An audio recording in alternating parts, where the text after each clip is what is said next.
Hey there, good morning and happy Friday. I'm joining you from the Embassy Suites in Galleria, right across the street from the Cobb Energy Performing Arts Center. And we're getting ready for day 2 of the Purpose Driven Business Conference.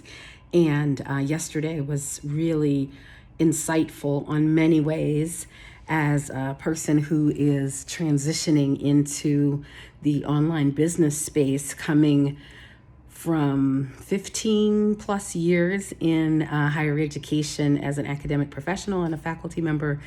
I started the week telling you about the word acknowledgement.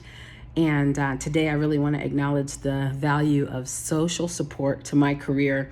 To be very honestly, I wouldn't have the job that I do, would have never made it to the tenure track without social support. And social support looks different in different contexts. For example, I have friends that I made as a commuter on the train that we got to know each other and sharing our aspirations as for our careers.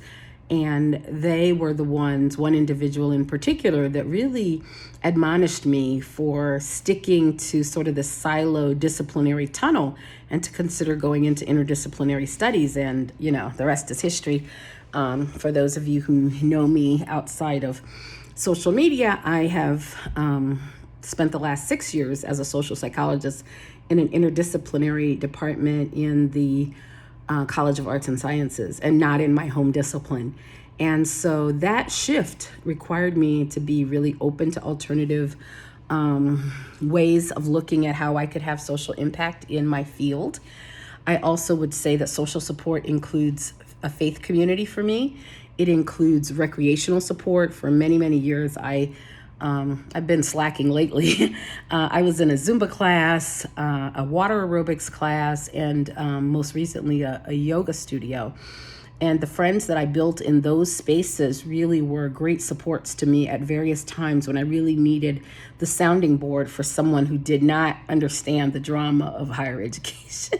And their counsel was often very calming and very grounding for me as a person who, and I feel like a lot of us, in order to make it and be successful, on the one hand, you need to have that silo tunnel vision and, really high expectations for yourself, your students, your department.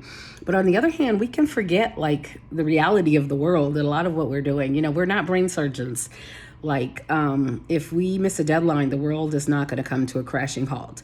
So I think having that proper perspective and balance and having friends and social support outside of the academic world is just as important. And I wanted to share that today as I'm acknowledging the social support. And I say that to kind of shift into what I was received yesterday as sort of like an insight.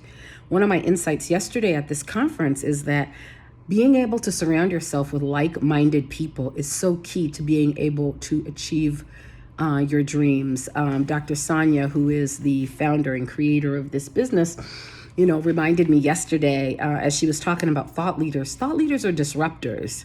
And I have often felt bad and like I didn't fit in because I often saw the world so differently than many others in my department. And even when I was a program coordinator, I had aspirations for people who many people didn't think could make certain shifts when it came to skills and abilities and capacities, and had dumbed down certain elements of the curriculum. But I really felt strongly that, and it was sort of an unpopular position, that it was not a good base for us to have a program that people perceived as the easiest program to get out of. So that's just one small example of a way in which I felt like a disruptor, a person who held a very unpopular opinion.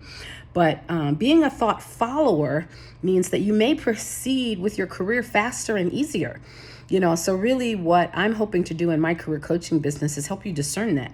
You can't be a disruptor in every area of your career, but there certainly are some things that it's worth it to die on the sword with.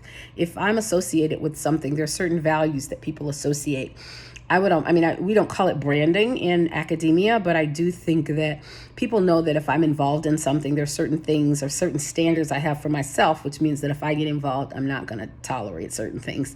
And I think that's been a blessing and a curse. I don't have a problem with it. I had a situation once where a student came up to a colleague of mine And so she wanted to introduce the student to me because she had been calling my name and saying she was trying to decide whether or not to register for my course. And right in front of me, the student, not knowing before she could introduce her, said, "Oh, I heard I don't want to take Dr. Harris. Dr. Harris is really mean about when you don't read and when you don't bring your book to class, and I just don't want to be in her class." And so the faculty member who was introducing us then says, "Well, I just want to introduce you to Dr. Harris."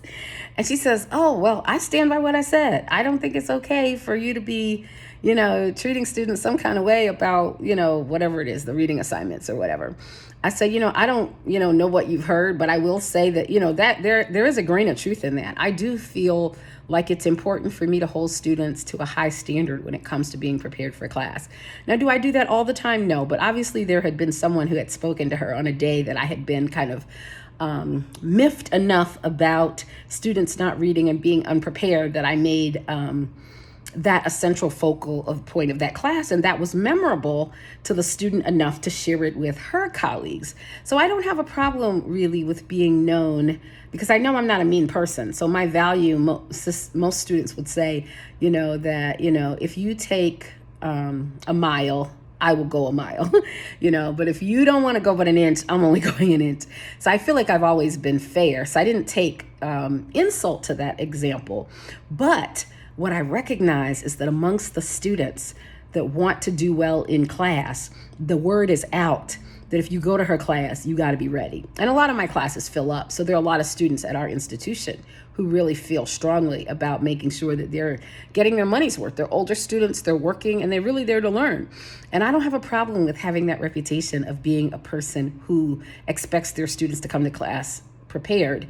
Doesn't always work. Of course, there's plenty of students who come to my classes unprepared, and I really don't make a big deal of it. But at that particular semester, this was a few years ago too, I did. So I say that to bringing it to this point. I like surrounding myself with other faculty who are like-minded and have high expectations of students. Not unreasonable, but you want to be flexible. But part of being a new faculty member is figuring out where you want to draw the line when it comes to certain classroom standards, classroom practices, pedagogical experiences. I've got a bazillion stories, which I'm sure over the course of the year that I will have this channel and this platform that I'll be able to share more examples. But I really challenge you, if you are a new faculty member, be that an adjunct, a lecturer, a tenure track position, or someone trying to achieve one of those positions, having a 20 to 30 minute discovery call with me might be helpful to help you figure out where you are, what you want to be, what you want to stand for, what you want to say in the interview. Because what you think you want to do and what you actually do, it takes time to evolve from those two positions, and that's okay. I think sometimes we normalize that everybody's got it all together. Definitely not the truth, having been on many search committees at this point. So I just encourage you to click the link in the bio or in the description or the show notes and see whether or not, this is something that would work for you. And I do have some master classes coming up on Wednesday night of next week, and then one the following week, that are free 1-hour opportunities to learn a little bit about my coaching practice and the topics that I think are important to new professionals in higher education. Take care. Bye-bye.